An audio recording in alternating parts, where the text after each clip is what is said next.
Good morning, everyone. This is the task force on the implementation of the pupil weighting factors report. Today is Wednesday, December 1st. It is 9:30 a.m. Our agenda start time was a little later than usual today, and I am grateful for that.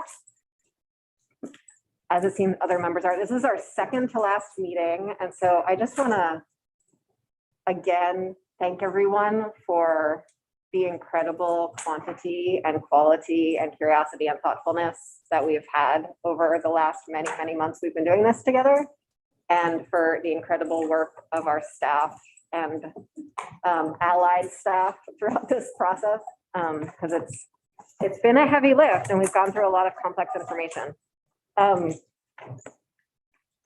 We are going to talk today. Cheryl, can you hear me okay? I'm not too muffled? Okay. I'm wearing a different mask than you. I want to check that too. We are going to start off today talking about recalibration and public communication. That's essentially the idea that we never want to do this again. What we want is to have a system that is self-correcting, and that has a regular opportunity to update numbers and to evaluate as our demographics change and as our school spending changes. And so we're going to talk about opportunities to sort of regularly recalibrate and retune whatever numbers we come up with, in collaboration with AOE and joint fiscal. So that's going to be our main topic. And then we're going to talk about the draft report. We're going to go through the table of contents, talk about, it's going to be a little bit of a trip down memory lane into some decision points that we made early on that affected our later decisions.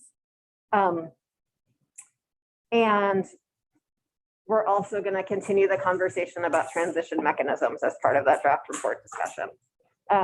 We had some late coming models of the, we just are posting right now a number of different tables that are not new. It's not new information. It's just organizing the information slightly differently so that we can better understand the scale of the impact that communities will experience. But again, it's the exact same model and the exact same information that we looked at last 2 weeks ago. Was that 2 weeks ago we last saw each other? Okay. It was the exact same information from 2 weeks ago. It's just organized so that we can, again, better understand the scale. So that's being posted right now. So as it appears, we will make time for it. So any questions? Okay. So in that case, I would love if we could start talking about this recalibration idea. Jim is inside the Zoom and is not on the agenda. Apologies from me and my communication with Sorsha that I didn't put Jim on the agenda. But Jim drafted the language we're looking at, so it'd be great if Jim could talk us through it before Catherine comes. Does that work for you, Catherine? Great. Good morning, Jim. Good morning. Can I you missed what you take said, us though. through Sorry. this language you have here? So I'm having trouble hearing you. Say that one more time, please. Can you take us through the language that you have here on the Oh, sure, of course. calibration? Thank Yeah, you of so course. much. Yeah, happy to. So for the record, can you hear me? Yes, Yeah, for good. the record, we can hear you. Okay, thank you. So for the record, Jim Damery, Les Console. This, if you have it in front of you, it's a proposal for consideration by the task force. It deals with recalibration of weights or cost equity amounts. And it says initially it just recognizes that whatever you decide to do in terms of weights or cost equity, those weights or cost equity amounts will have to be updated over time because they reflect costs that schools incur in educating students, and those costs will change over time. So the recommendation, and this is just a proposal, of course, draft language, is that the Agency of Education and JFO do three things. First, enter into an agreement to share data, models, and other information that are needed to update the weighting factors, cost equity amounts to a data sharing agreement. Second, that they each host the same statistical model used to provide modeling for the Pupil weighting factors report, and they ensure that this model is updated and maintained in both systems in parallel. And then third, that they recalibrate the weights and or cost equity amounts every 3, 5, or every years to account for cost changes, including changes in the cost associated with providing substantially equal educational opportunity, demographics, and school district configurations. And AOE and JFO would recalibrate the weights cost equity model based on their consensus view. And these changes would be implemented without further legislative action. And then lastly, that the recalibrated weights and or cost equity amounts will be made public in time for their use during the next school budget cycle, perhaps attached to the December 1 letter. And that is it. And that's really all. That's not me speaking. This is Chair Kornhauser's ideas here just laid out. I helped draft up for her. Thank you. So some details that I want to sort of put into the room for folks is that Professor Colby's team in creating the report built a statistical model to get the numbers from the report. I know we all know that. The actual statistical model they created was one of their contract deliverables. And so one of their contract deliverables is to deliver that statistical model to a computer somewhere outside of their own zone. And the idea here is that it's hosted at both AOE and JFO, so that one, if one site doesn't have capacity one year for whatever vagaries of government challenges happen, we have it somewhere else. And two, so that we can create a joint forecasting function that's sort of outside of political politics, sort of similar to the tax letter or significantly less formal than the e-board process, but just we have a number of opportunities where we create sort of this joint forecasting, joint decision making on a regular basis to keep things updated, and that's sort of the idea here. Do folks have any questions about my intent or Jim's language? Yeah. Yeah, I just a question about the proposal itself. So I see that there's two cost pressures here.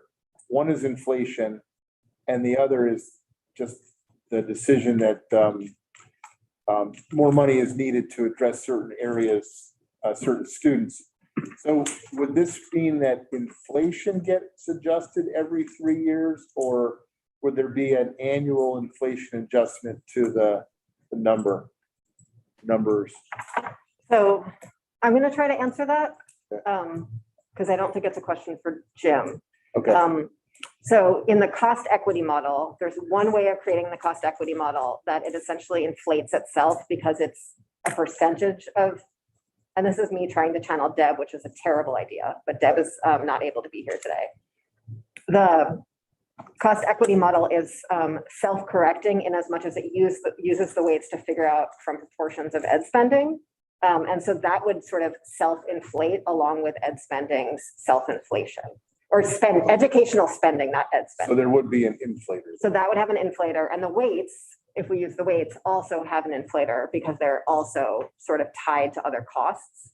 If we just do a straight dollar amount, which is a third option, and we're waiting on a memo from Professor Colby for that, that would need an inflator tied to it. This is not about inflators though. It's about the fact that in the report, it says very specifically that these numbers should be recalibrated every few years to account. We're talking about a calibration of the number. Yes. Okay. All right. Okay. Thank you. Yeah. Would the recalibrated every 3 years numbers require any sort of legislative approval, or does that become automatic? this proposal, which was just an attempt to put a conversation piece out there, and is totally open for further conversation, was that it would happen automatically without legislative approval. Yeah. Go ahead, Senator Brock. Senator Brock. The recalibration is in effect to be done automatically. Is there any mechanism to determine whether, based on past results during the 3-year period, that the methodology is not doing what's intended? And so therefore putting it on automatic is not necessarily a good idea. I believe we have another proposal on our table to figure that one out, Senator Brock, which is the evaluation proposal that we're going to talk about in a little bit. He's setting the stage. I appreciate that. Yeah, I guess I was just gonna sort of chime in, following up on what Rep. Conlon said, that the phrase implemented without further legislative action is vital. Okay. I think that is incredibly important because so much of the feedback we've been getting, the concerns that people have around the small schools grant, I realize it's been a bit of a different animal, but the thought that the legislature would then come in every year and tussle over this, I think is like close to a deal breaker. I think that cannot be the way it goes down. I think it would be helpful to hear from Catherine about sort of how other mechanisms like this tend to work at JFO. Is that? Yeah. I'm Catherine Benham, Joint Fiscal Office. Good morning. It's a great question, and I've been thinking more about this after Fred and I have been talking about. I appreciate the automatic things, and there are some things that are automatic. Brad and I were just talking through the like there's inflators used in the ed formula that are automatic, and it's not open for discussion. The December 1 letters, you actually do take action on in the budget process. So you have those two, you have two ways of moving forward there. I'm just saying that there's two ways in the ed fund. The revenue forecast is done by the legislative economist, and then the governor's economist does they do have consensus, and the e-board adopts that. And so I'm just mindful about how when there are big changes, the legislature wants to think about things, and then there are other things that you do want to put on automatic. And so how do you navigate that? Because I don't think you do want to have this conversation every year. On the other hand, if you do it, and the December 1 letter doesn't then become part of the budget process, then when you do adopt it, because we've reached consensus and people are comfortable with it. I think it's a legislative discussion. Yeah, thank you so I guess for me, and this is the first time I'm seeing this too, is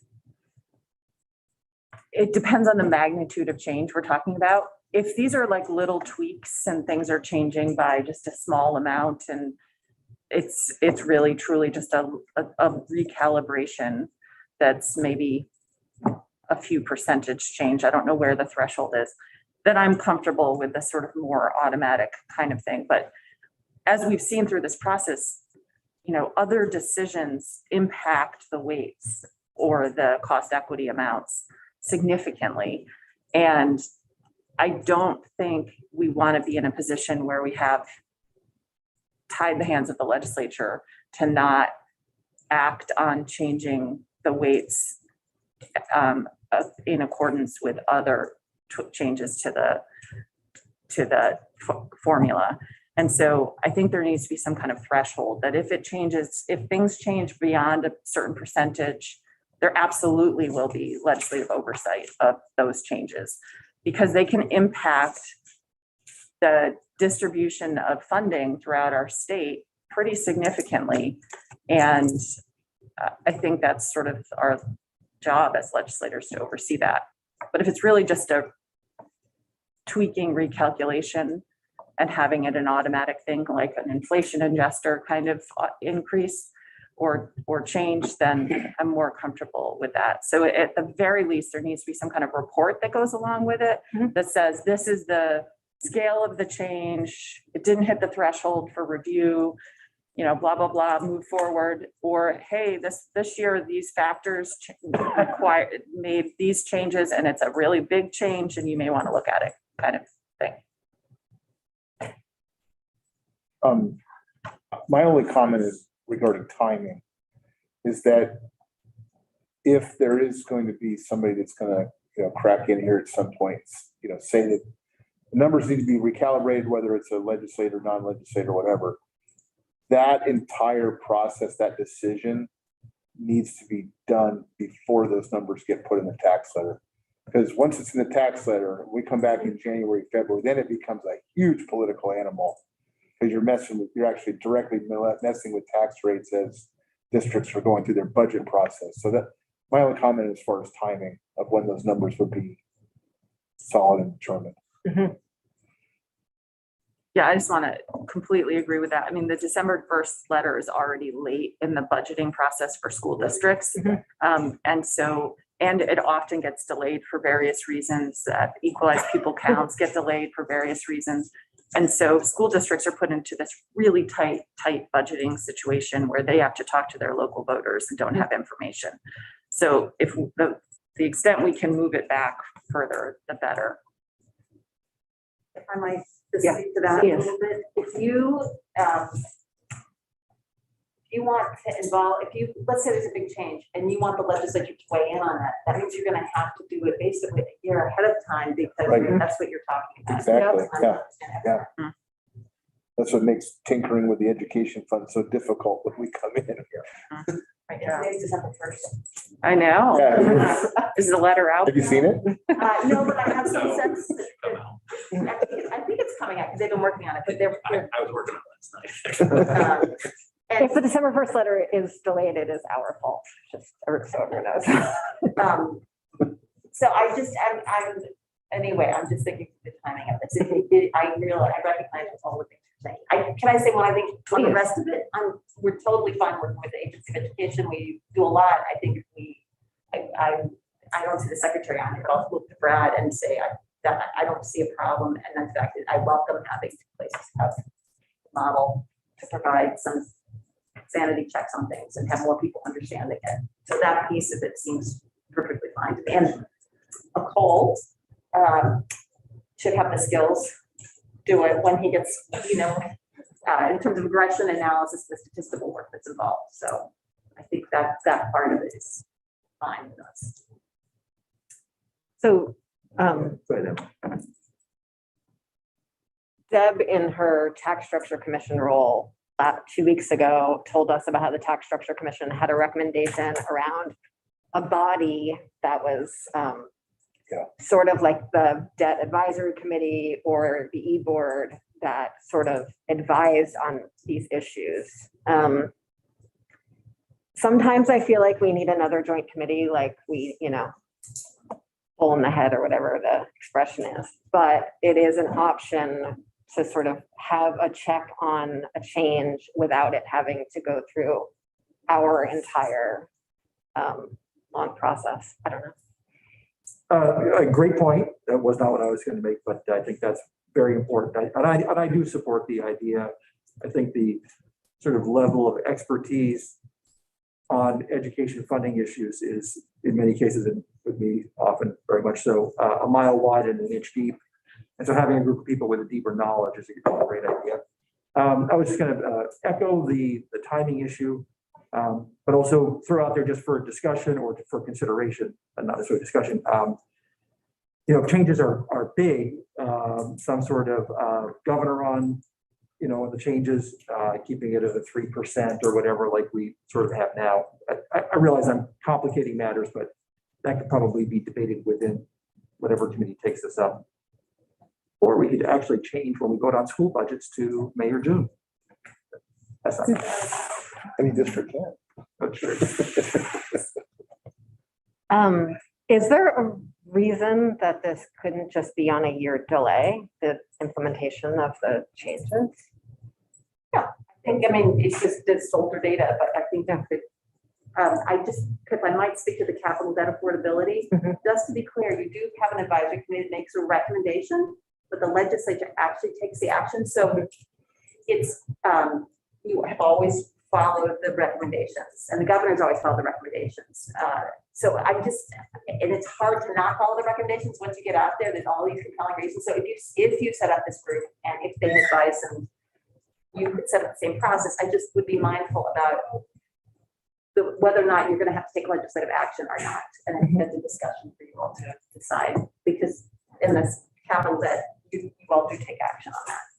Likewise on the tax rates, but not on these other things that are inflated by the NEEP index. So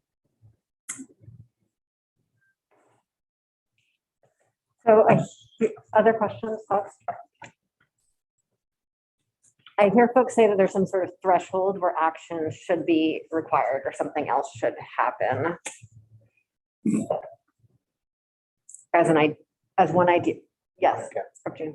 Well, Go ahead. are you going to summarize? I was going to summarize, but I can stop my summarizing now on that point. I just, so I like all of the governors we just discussed. So I would be pushing for all of it a year in advance for time to prepare, some sort of independent board with deep expertise so that this doesn't wind up, haggling through committees every year. And I do understand Senator Hardy's idea of like a threshold, but even then, I would want it to be, I guess, a fairly high threshold. I just think it's a recipe for disaster for this to come back to the legislature every year or even often. You could just use the word may, legislature may. Legislature starts to get uncomfortable. Then they shan't.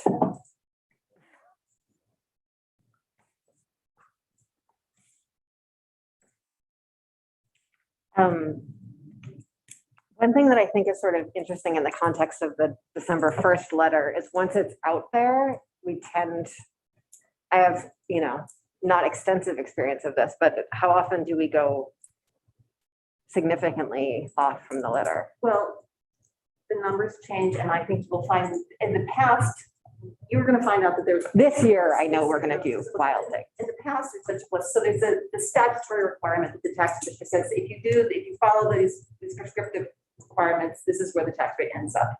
And then the Secretary of Administration actually says, we would recommend doing something different. So the answer is it's not as clean cut as the CDAC. Yeah. Like CDAC's pretty clean cut, and it may be because it's one number and it's a bigger number that's not affecting property taxes. I can't think why that is, but the December 1 letter, and you get new revenue numbers by the end of the session. So the answer is, I don't know that you've ever followed it exactly. Do you have any thoughts? Yeah, Never have. never. I mean, the biggest factor that causes the change in the yields and stuff it's nothing to do with the legislature. It's Yeah. district spending decisions. Mhm. That's the biggest factor. Revenue changes a little bit, but it's mostly district spending. You miss it by $20 million, there you go. I mean, and that's easy to miss it by 20 million, isn't it, Brad? Total statewide. I mean, Brad may not speak at the meeting until he is Oh, in okay. the chair. Yeah. Brad's just working on an estimate when. Yeah. I mean,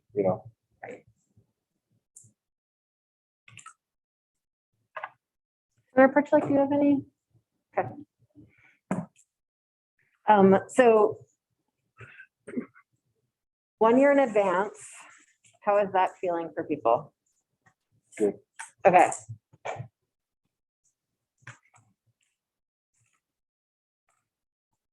The idea of an independent group, I feel very torn on personally. Do you mean an independent, like legislative joint committee or an outside group? Or a mixed group. A joint committee that also has outside people on it. I don't know. What are That's a the question. models for that? So the Capital Debt Affordability Committee has the treasurer as the chair, and on it, it's the Secretary of Administration, some independent people, advisors on it, like, I think there's maybe 3 independent people, like, David Combs is on there, 2 other, That goes as a no, the auditor is a non-voting member. I mean, that's sort of a different level thing, but it gives you a sense. It's got some government officials. It's got some private individuals who are dealing with debt issues and represent the private sector.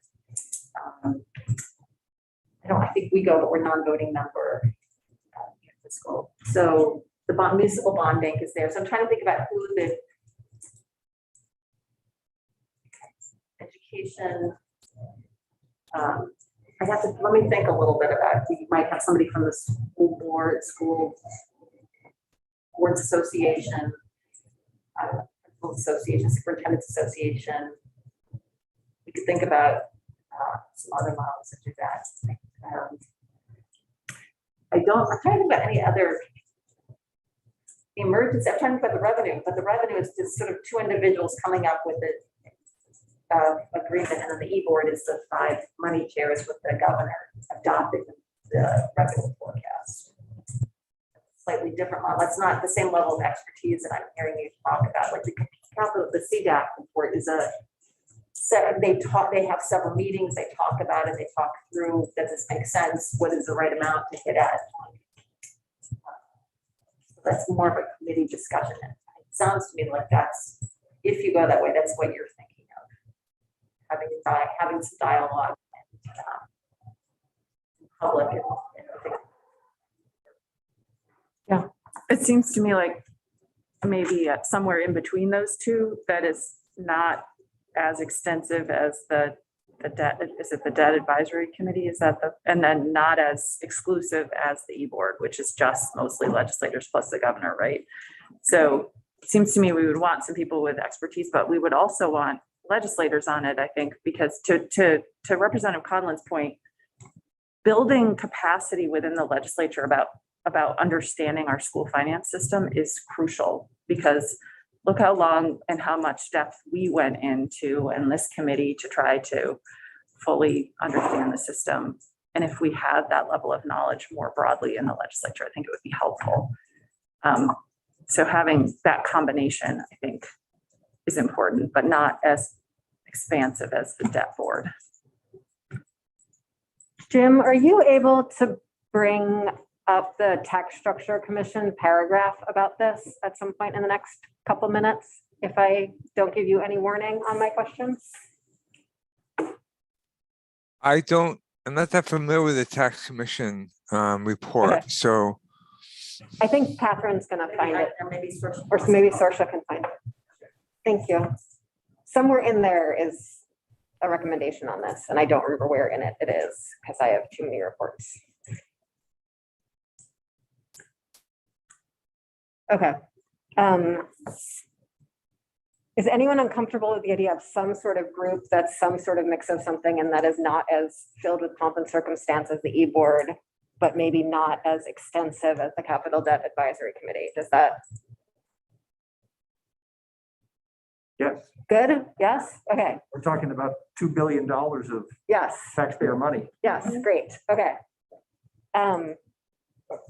Yeah. And provided, I know we'll talk about this later, is provided that they have some basis of information providing to them that is both independent and competently prepared, so that they have a starting point as opposed to simply getting together and having a gab fest. And so the idea of, I think, how this would be structured is that there would be the joint forecast from, or the joint recommendation of changes from JFO and AOE that would be delivered to this committee. And so that would be who would sort of staff it and recommend it. So I Yeah, thank you. I don't know that I don't know where You to can share it. do- So just How long is it? read 2 sentences. Great. 3 sentences. Read away. The commission, well, there's an intro, there's stuff before, but the commission recommends establishing an ongoing education tax advisory committee to monitor the system, to report regularly, and to make annual recommendations to the legislature. Annual recommendations would include the tax rates and yields and the amount of the stabilization reserve. Other recommendations, such as adjusting student weights or other changes, could be brought to the legislature's attention as needed. And then the other example they gave was the current use advisory board.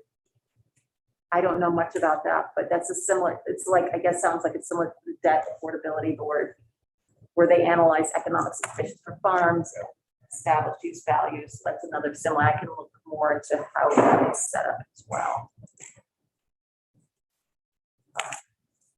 I like that they have expanded duties, that's not just looking at the weights or the other stuff that they're.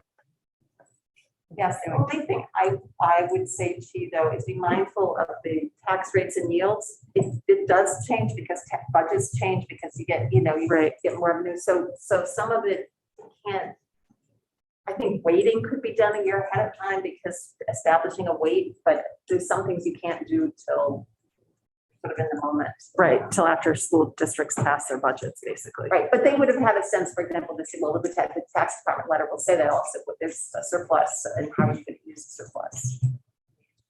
So they would be able to have some sense of that. I think of this commission as something that's like looking out ahead, like year or two in advance, not like January, February, and March when we're right in the thick of it.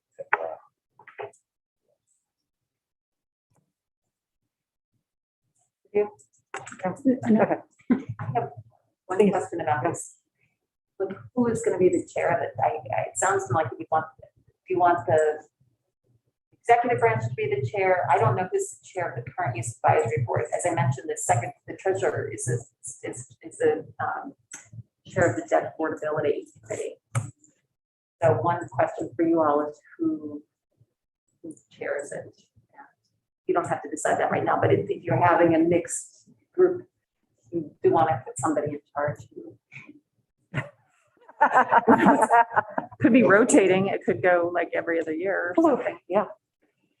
I don't feel like we need to figure that out right now. Does anyone want to figure that out right now? Great, okay, cool. No, we don't want to make that decision. We take those 3 sentences, put them in our report. Yes. I'm sure That would be pretty good.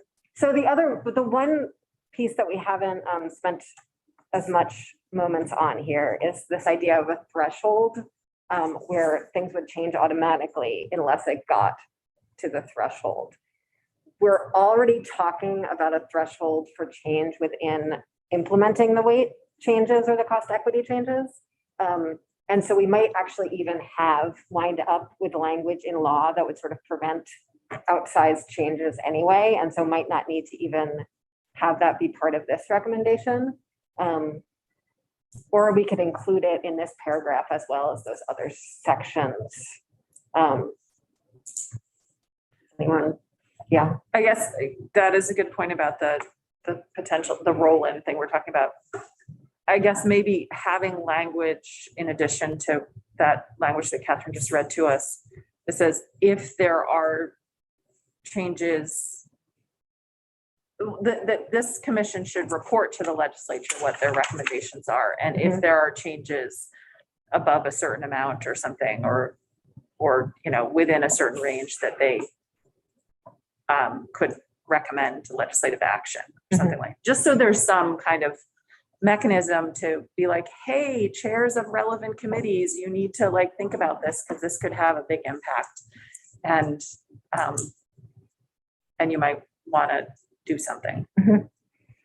And so the language that we have up from Jim with the committee added from the tax structure report and something about a flagging threshold. Am I summarizing us? Yeah. I didn't understand what you said about that we already have a threshold Oh, somewhere else. we're discussing after this conversation, we're going to have a discussion about the different ways we might roll in changes. And so if we talked about a 5-year rolling average 2 weeks ago. And one other mechanism is saying things can't change by more than 5% in a year as we roll them in. And we've sort of talked about other mechanisms like that hold. Kind of an implementation Yeah, governors. Or... yes. Yeah. Secretary French coming? Secretary French is coming. Oh, Yes, what do you know? coming. I'm not sure we need all 3 of those things. I think I counted 3. I mean, frankly, I would be comfortable having our the built-in governors that we're talking about already, a commission, and maybe not worrying about a second governor. My mind's not complicated enough to figure out how the two governors might work together and complicate one another. Can you say that again? So all I'm saying is Use the word- that you look at three. Not use the word governor, because that can. Yes, let's call it throttle. Okay. Yeah, so we're talking about a commission that's going to keep an eye on things. Throttles that we are talking about building into the transition system and that will probably can be maintained. And then an added throttle that or trigger that would also be part of it. I guess I'm comfortable with the first two without needing the third. But I'm comfortable with having three. I don't want to do nothing. Senator Hooker, can anyone on the screen, actually, Secretary French too, can you hear Representative Conlon, because the microphone is really far away from him? I can hear him fine. Good morning. Okay, great. Okay, good morning. Welcome. Do you have anything else you want to add? Okay, thank you so much.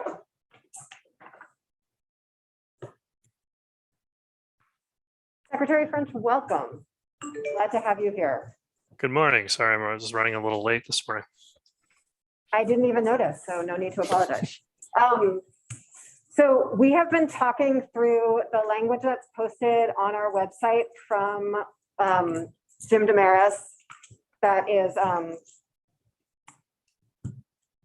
a iteration of the language that your council sent over to start this conversation. And the one thing that we are talking about adding to that language for a joint forecast is the idea of creating some sort of advisory governing body on education finance that would be some sort of mix of legislators and administration and maybe other public people from some of the school associations. That is a recommendation in the Tax Structure Commission report. And so with that context, I turn the floor over to you for your thoughts. Yeah, good morning. Apologize, I'm not in person with you. Yeah, I think, just reflecting on the complexity, as you all are probably very aware now, the complexity of our education finance system, and particularly, the issues surrounding management of the Ed Fund. I think it would be prudent to have a body that could support the stability of that, and also, gain more fluency in the technical aspects of it, because I think that's one thing I've certainly benefited from the work of the task force, is that it does shine a light on all the moving parts here, and I think it is important as we contemplate any changes to our education policy that lawmakers and policymakers have greater fluency in the implications of those decisions. And so I think a group that was regularly situated to review the mechanics of that would only support better policymaking in education, and also promote a better understanding of the implications for those decisions relative to the finance of education statewide. So sounds like a good idea. Great, thank you. And can you identify yourself for the record? I think I didn't allow you to do that at first. Yeah, I'm sorry. I'm Dan French, Secretary of Education. Thank you. And then on the ideas of the joint recalibration or forecasting between your agency and JFO, do you have any thoughts on that one?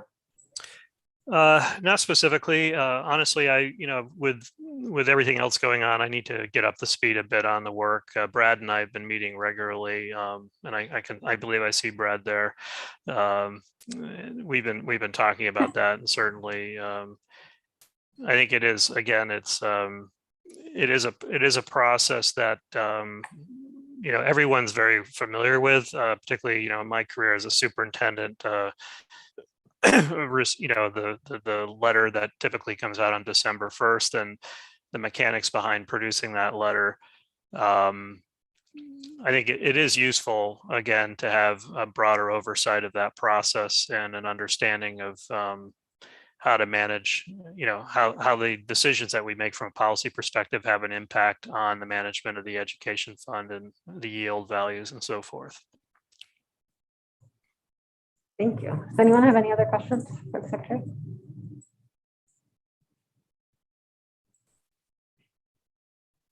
just a process with. Hi, Secretary French. This is Senator Hardy. I'm not sure if you can tell who's talking. So Yeah, I Um, recognize your I just voice. want- Good to hear from you. oh, nice. I just wanted to. We are hoping to have our draft report out next week. Things have been delayed for a lot of reasons. I know you understand that, given everything that's going on. But we're hoping to have you back at our final meeting. I just want to make sure that you're available and are going to be able to be here for that, because I think having your final sort of opinions and impressions would be helpful. Yes, I anticipate that. And, again, in particularly with Brad's presence, I've been following along the work of the group. And I will just say, I think it's, you guys have done really good work on this. I know it's been when I think my last time I was physically with you was back at a different moment in the group's work, when you were really at that point exploring all the different education policy input, so to speak, into the finance system. And I think, to your credit, you've really wrestled with some very complex issues. And, I think that's going to serve everyone really well going forward. I think, I look forward to seeing the final draft of the report. I was thinking yesterday, talking with Brad about, how to break that down into some sections, that I was interested in Representative Conley's sort of use of the governor versus the throttle approach. But I think, firstly, on the technical level, looking like what I call technical level, looking at the weights and the mixture of the weights, I think that's an important consideration, and arguably the chief topic on the table here. But then closely related to that are then how do you make that transition to the point of a throttle or a governor? So those are two issues that we'll certainly zoom in on. And then understanding, the sort of the longer term political implications of this. I think it is important to acknowledge that, the trajectory on this conversation started in a certain place, with an interest in revising the special education funding system. I think we quickly realized that there are broader implications for this. And then you can't help but acknowledge that all the other issues that this touches that are in play right now, and just setting aside the impact of the COVID emergency, but issues, for example, on pre-K. It's likely we're going to have a new federal initiative on pre-K. So what are the implications on the weighting, approach in pre-K? Because currently we have that 0.4 pro rate for pre-K. CTE funding, which is likely to get some attention, I think, in the coming months, which, is an aspect of the overall funding system of education. And then, back to 173 itself, there's an active conversation going around among the key stakeholders in implementing 173 about what does that start to look like from a timeline perspective, and to what extent do we need to keep in mind the transition to that block grant relative to any other changes we might make in the weights. So I know you've had that conversation very much in the forefront of your deliberations, but when we start turning our eyes to actual implementing these things and keeping an eye on the trajectory of those different pieces, so that the school districts that are putting those pieces together on behalf of their voters understand the impact, and those are explainable and understandable transitions to the general public. So yes, I look forward to that conclusion. Excellent. Thank you so much. And thank you for outlining some of the very complexities and the reasons that we had to talk so broadly about school finance rather than just focusing in on the weights. And our report will address all of the things that you mentioned, plus more. It's going to be a page turner, Secretary French. So I'm glad you'll be with us next week. Thank you. Anything else you'd like to add before you go on to all of your other very pressing work? No, again, I can't help but observe this. There was a certain trajectory to this work, but I think increasingly there are signs that we're at sort of one of those moments in history where we have to really think about the future relative to the structure and financial, I won't say viability, but the sustaining the purpose of public education, and the financial aspect of that is critical. I can think of the historic moments we've had in the history of our funding system, going back to Act 60, Act 68, Act 130 with the Union School District transition. So we've had some sort of markers along the way. But I can't help but think that this work is critically important at this moment, particularly as we contemplate the implications of the pandemic.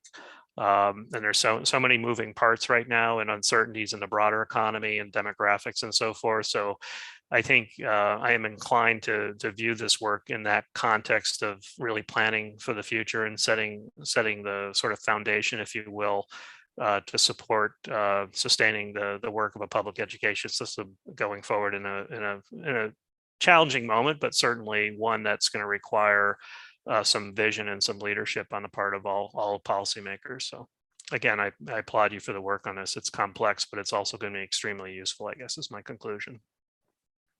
Thank you very much. And we'll see you next week. Sounds good.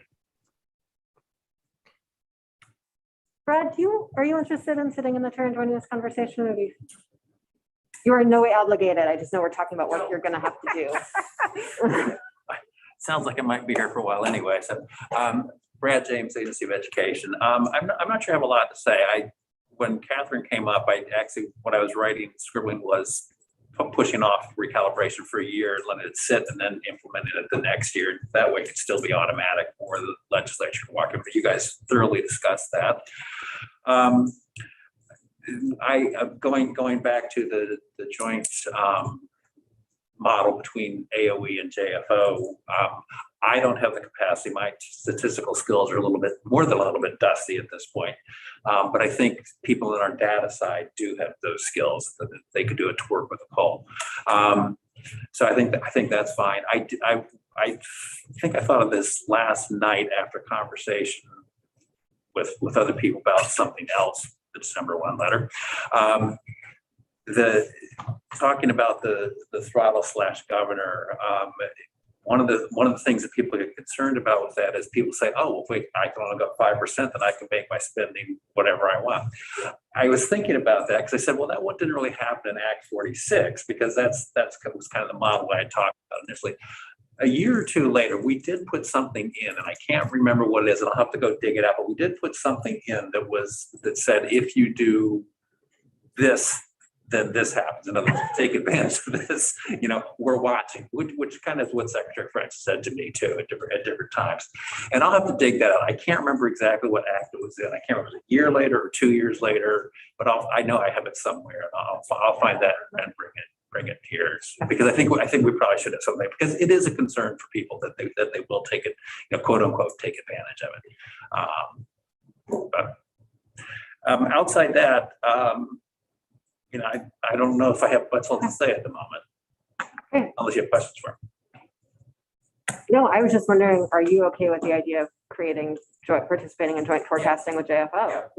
Yet another issue. Yeah, I mean, JFO and AOE, specifically me, have worked very closely together for years and years and years, and I have, and Catherine too, and I have no problem with that whatsoever. Great. So.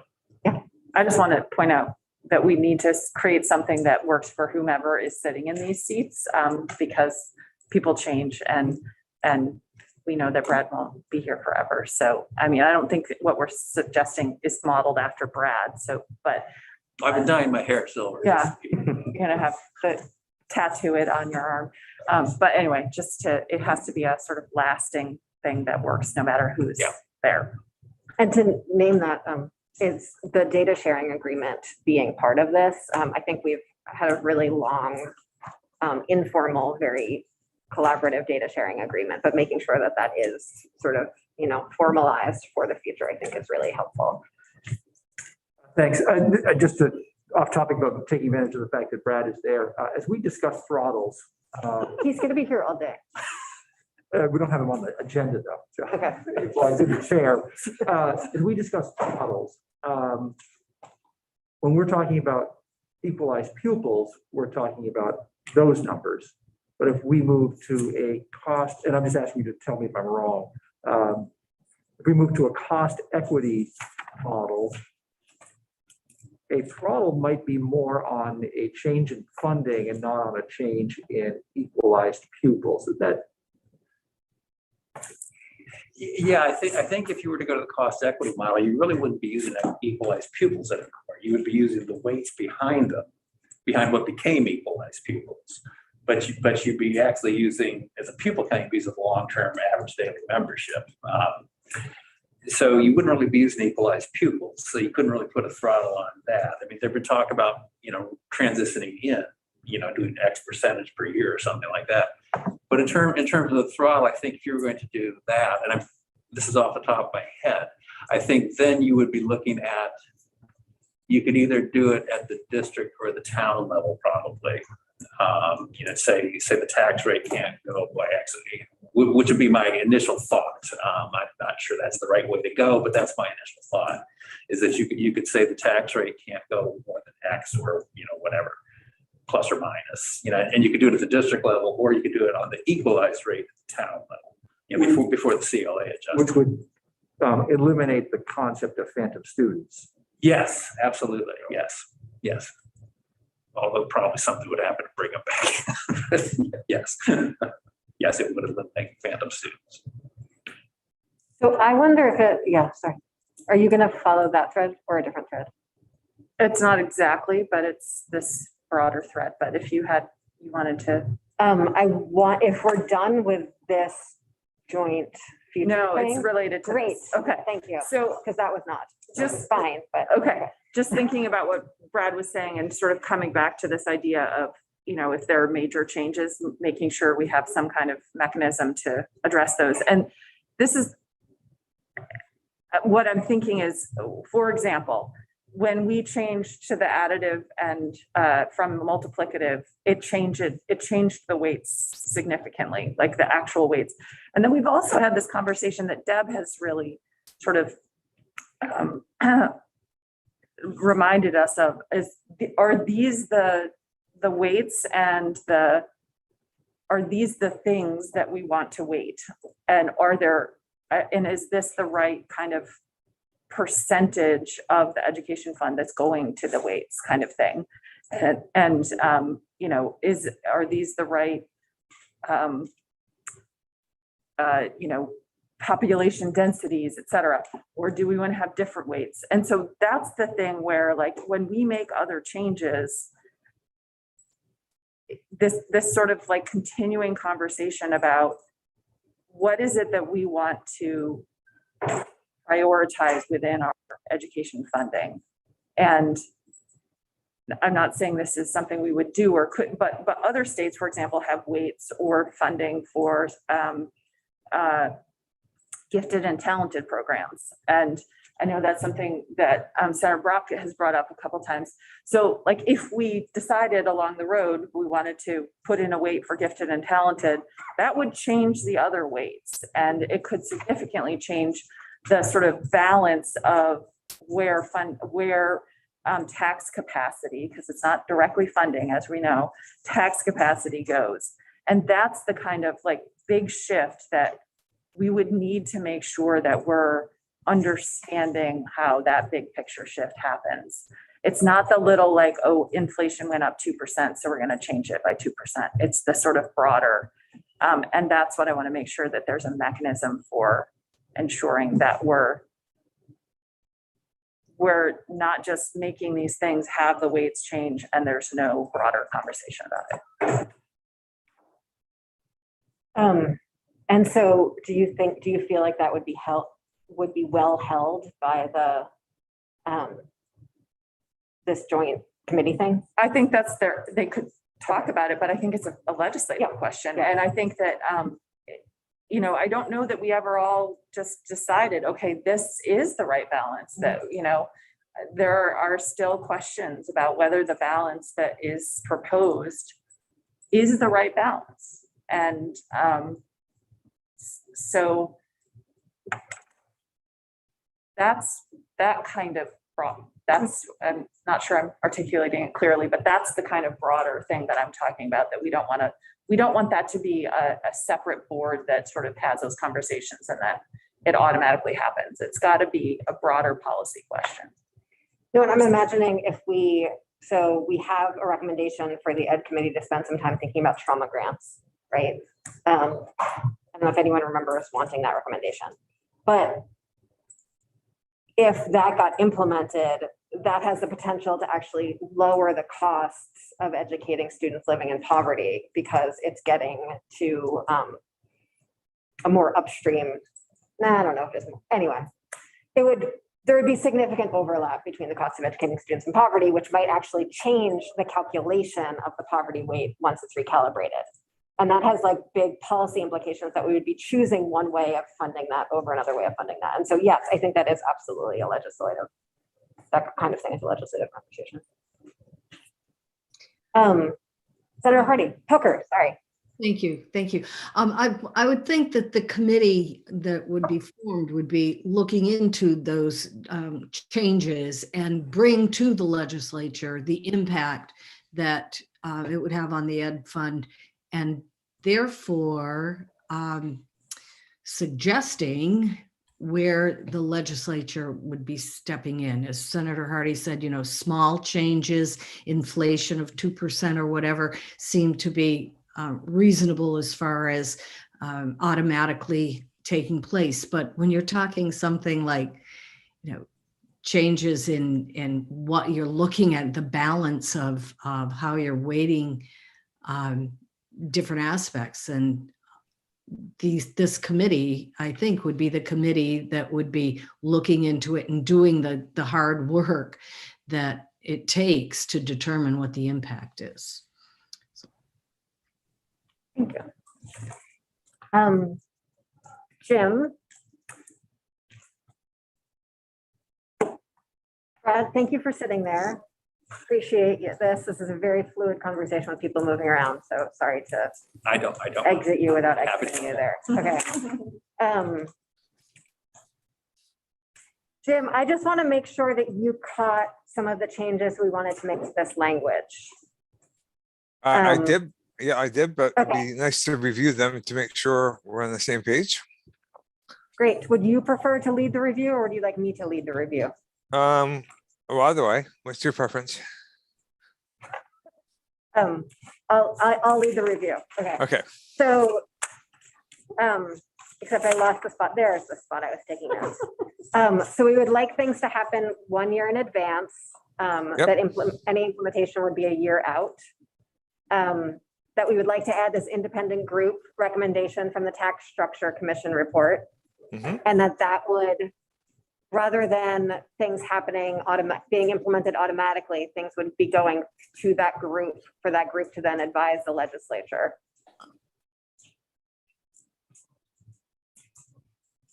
Yep. And that we might want to consider a threshold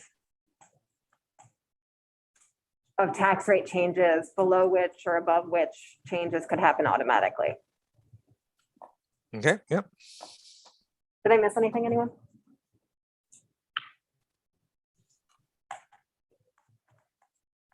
On that point, how would that, I'm concerned about that language of just saying a threshold Okay, without saying what it is. I mean, I guess we Yeah. can put it in that, that's a consideration, but I am too. And also that it's just tax rates, Yeah. you know, Okay, that I'm. yeah. Okay. Let's take out that sentence, that last one about the threshold. Okay. We'll think on it a little Thanks. more. Senator Percha, I have a semantic recommended change. please. Now, those are the best. It says that they shall enter into agreement. In my experience in state government, different bodies of the state can't enter into official agreements unless this is just like handshake kind of thing, or we want them to have a signed document. Because if it's a signed document, it's a memorandum of understanding in mind, if you will. That's my semantic change. So it's, and that's what we have with tax. That's what we have MOUs. And I think we have MOUs. Yes, MOUs is what we have. Different names. Which could be considered a type of agreement perhaps, but I would put memorandum of understanding to be clear. Does that work for you, Jim? Sure. Yep. I can do that. Thanks.